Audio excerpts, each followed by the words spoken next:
62 साल के गोविंदा 7 साल बाद फिल्मों में वापसी की तैयारी कर रहे थे। लेकिन उनकी नई फिल्म से ज्यादा चर्चा होने लगी उनकी 40 साल पुरानी शादी की। एक तरफ एयरपोर्ट पर एक बेहद जवान अभिनेत्री के साथ उनकी तस्वीरें सामने आईं। दूसरी तरफ पत्नी सुनीता आहूजा का तलाक का मामला अचानक पलट गया।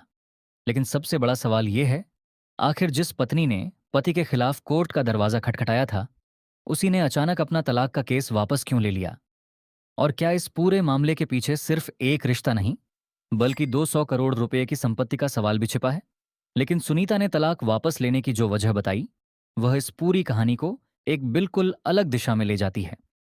क्योंकि सवाल सिर्फ यह नहीं था कि गोविंदा के साथ एयरपोर्ट पर नजर आई रानी स्वर्णकार आखिर कौन है।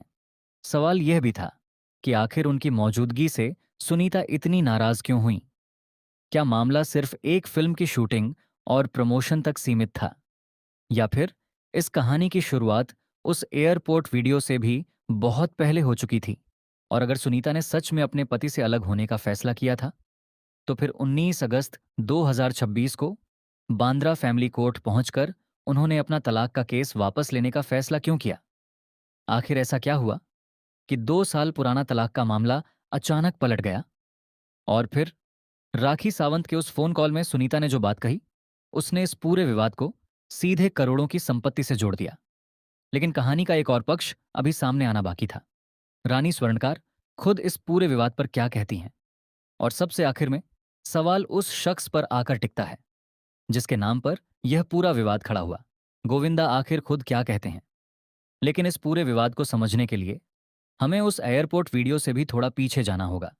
क्योंकि जो कुछ 2026 में कैमरों के सामने दिखाई दिया, उसकी पटकथा उससे काफी पहले लिखी जा चुकी थी।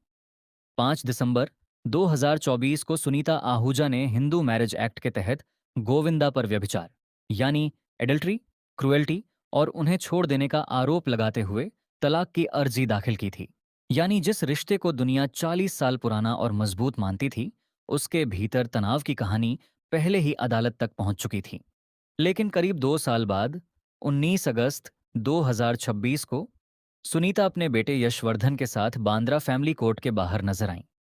मीडिया से उन्होंने सिर्फ इतना कहा कि वह वहां बर्थडे मनाने आई हैं। मगर असली सवाल यह था कि कोर्ट में मौजूदगी का संबंध आखिर किस मामले से था? क्योंकि उसी दिन सामने आया कि सुनीता अपने पुराने तलाक के मामले को आगे बढ़ाने नहीं, बल्कि वापस लेने पहुंची थीं।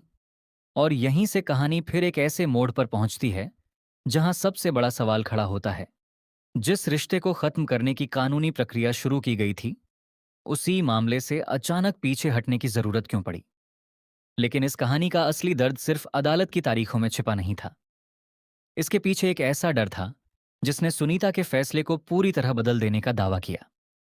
2 साल तक पति के खिलाफ तलाक का मामला चलाने के बाद अचानक केस वापस लेना अपने आप में बड़ा सवाल था। आखिर ऐसा क्या बदल गया था कि सुनीता ने अपना कदम पीछे खींच लिया? इसी सवाल का जवाब अगले ही दिन सामने आया, जब राखी सावंत ने मीडिया के सामने अपना फोन स्पीकर पर डालकर सुनीता को कॉल किया। और उस बातचीत में सुनीता ने जो वजह बताई, उसने इस पूरे मामले को सिर्फ पति पत्नी के विवाद से निकालकर शादी, दूसरी शादी और करोड़ों की संपत्ति के सवाल तक पहुंचा दिया। सुनीता के मुताबिक उन्होंने तलाक का केस इसलिए वापस लिया क्योंकि उन्हें डर था कि गोविंदा और रानी स्वर्णकार शादी करने की प्लानिंग कर रहे हैं। अगर गोविंदा कानूनी तौर पर उनसे अलग हो जाते, तो उनके मुताबिक दूसरी शादी के साथ गोविंदा की करीब 200 करोड़ रुपए की संपत्ति में एक नए हिस्सेदार की एंट्री हो सकती थी। राखी सावंत की उस बातचीत में सिर्फ सुनीता की चिंता सामने नहीं आई, बल्कि 200 करोड़ रुपए की संपत्ति को लेकर एक ऐसा डर भी सामने आया जिसने इस पूरे विवाद का रुख बदल दिया। राखी ने सुनीता को सलाह देते हुए कहा कि उन्हें बाकी सब कुछ छोड़कर अपनी 200 करोड़ रुपए की प्रॉपर्टी पर ध्यान देना चाहिए। उन्होंने यह भी चेताया कि अगर घर में कोई दूसरी या तीसरी औरत आ गई, तो वह सब कुछ हड़प सकती है, और इसलिए सबसे पहले पूरी प्रॉपर्टी अपने नाम करवाने पर ध्यान देना चाहिए। बातचीत यहीं खत्म नहीं हुई। राखी ने गोविंदा की नई हीरोइन पर तंज कसते हुए कहा कि घर की राइस प्लेट घर की ही होती है, बाहर का चिकन टिक्का खाने का कोई फायदा नहीं। इस पर सुनीता ने भी जवाब देते हुए कहा कि चिकन टिक्का भी अच्छा होता है, तभी तो गोविंदा उसे एयरपोर्ट पर लेकर घूम रहा था। लेकिन इस बातचीत ने एक और बड़ा सवाल खड़ा कर दिया। जिस लड़की को लेकर ये तमाम बातें कही जा रही थीं, वह आखिर इस पूरे विवाद पर क्या जवाब देगी? अब तक इस पूरे विवाद में रानी स्वर्णकार का नाम सिर्फ एक कथित रिश्ते की वजह से सामने आ रहा था।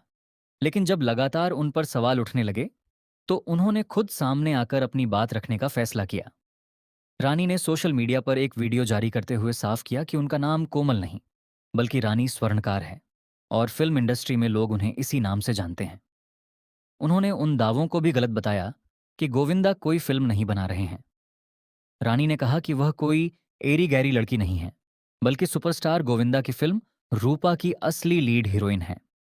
अपने वीडियो में रानी ने गोविंदा को बेहद सम्मान के साथ संबोधित किया और यह जताने की कोशिश की कि उनके और गोविंदा के बीच रिश्ता गुरु शिष्य या को स्टार जैसा है, किसी अय्याशी या अफेयर का नहीं। लेकिन रानी की सफाई यहीं खत्म नहीं हुई। उन्होंने इस विवाद के बीच अपनी एक अलग पहचान सामने रखी और खुद को श्री प्रेमानंद जी महाराज की परम भक्त बताया। उन्होंने कहा कि महाराज जी के दिव्य दर्शन और आशीर्वाद के बाद ही उनकी फिल्म का काम शुरू हुआ और उनकी जिंदगी बदल गई। लेकिन सवाल अब भी वहीं था। अगर रानी अपने और गोविंदा के रिश्ते को सिर्फ फिल्म और गुरु शिष्य के रिश्ते तक सीमित बता रही थीं, तो फिर इस पूरे विवाद पर खुद गोविंदा आखिर क्या कहेंगे? रानी ने अपना पक्ष रख दिया था, लेकिन इस पूरे विवाद में सबसे ज्यादा इंतजार उस शख्स के बयान का था जिसके नाम से यह पूरा मामला जुड़ा हुआ था, गोविंदा का। शुरुआत में गोविंदा ने चुप्पी साधे रखी, लेकिन जब सुनीता की बयानबाजी बढ़ती गई और बात मां बहन की गालियों तक पहुंच गई, तो आखिरकार गोविंदा ने भी जवाब दिया। उन्होंने सुनीता को चेतावनी देते हुए कहा कि वह बहुत ज्यादा मां बहन की गालियां देने लगी हैं और उन्होंने मां बहन के नाम को बहुत सस्ता कर दिया है। गोविंदा ने यह भी कहा कि वह बाहर वालों का काम नहीं लेते और 7 साल बाद अपनी प्रोड्यूस की हुई फिल्म रूपा के जरिए वापसी की कोशिश कर रहे हैं, लेकिन उनकी अपनी पत्नी उनके बिजनेस को नुकसान पहुंचाने पर तुली हुई है।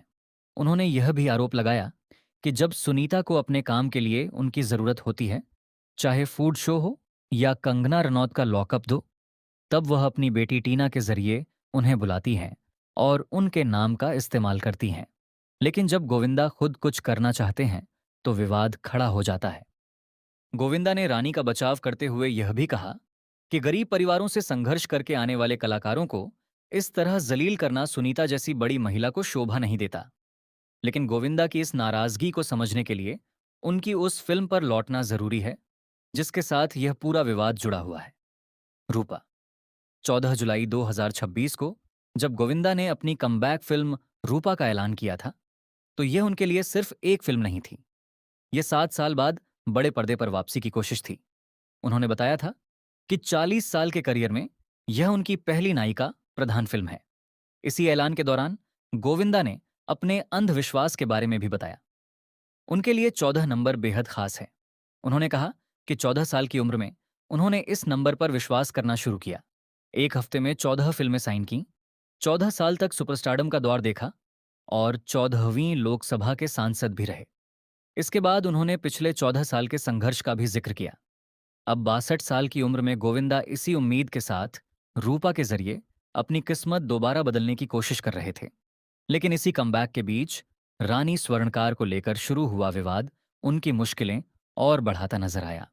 इस पूरे विवाद के बीच सबसे दिलचस्प बयान उस शख्स का आया जिसकी गोविंदा से पिछले कई सालों से बोलचाल तक बंद बताई जाती है, उनके सगे भतीजे कृष्णा अभिषेक का। जब कृष्णा से गोविंदा और सुनीता के तलाक और अफेयर की खबरों को लेकर सवाल किया गया, तो उन्होंने इन अफवाहों को सीधे खारिज कर दिया। कृष्णा ने कहा कि यह मुमकिन ही नहीं है और दोनों कभी एक दूसरे से तलाक नहीं लेंगे। कृष्णा का यह बयान इस पूरी कहानी को एक अलग मोड़ देता है, क्योंकि एक तरफ तलाक की अर्जी, दूसरी तरफ रानी स्वर्णकार को लेकर विवाद और 200 करोड़ रुपए की संपत्ति का सवाल है। लेकिन परिवार के ही एक सदस्य को भरोसा है कि गोविंदा और सुनीता का रिश्ता तलाक तक नहीं पहुंचेगा। तो आखिर इस पूरे विवाद की सच्चाई क्या है? एक तरफ सुनीता का तलाक का मामला है, दूसरी तरफ रानी स्वर्णकार को लेकर उठे सवाल हैं और बीच में 200 करोड़ रुपए की संपत्ति का पूरा विवाद। इन सवालों का अंतिम जवाब तभी मिलेगा जब खुद गोविंदा और सुनीता इस पूरे मामले पर पूरी तरह साफ तस्वीर सामने रखेंगे।